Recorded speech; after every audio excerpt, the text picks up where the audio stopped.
Katika maisha ambayo tunaishi, sisi kama wanadamu tunazaliwa na wazazi wetu. Wanatulinda tukiwa watoto hadi kufika umri ambao uko nao hiyo.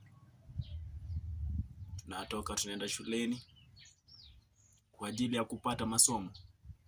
Ila masomo ya kwanza, mwalimu wa kwanza, mama huyo. Elimu ya kwanza kupata ya nyumbani.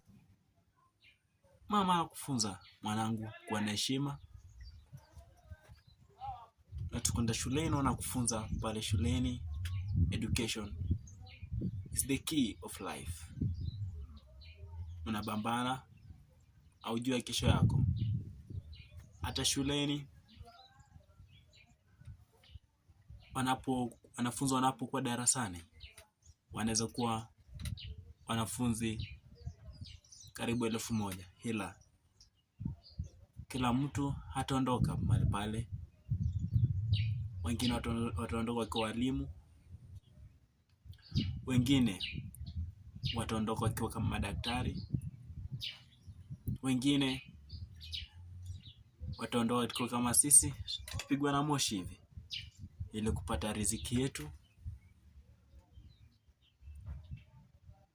Wengine wataondoka waende huko wezi. Ila yote ni hali ya kutafuta maisha. Ila bila Mwenyezi Mungu yote ni bure. Na walivyosema Waswahili, mchagua jembe si mkulima.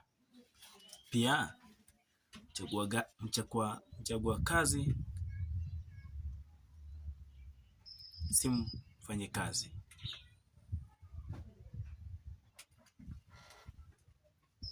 Pia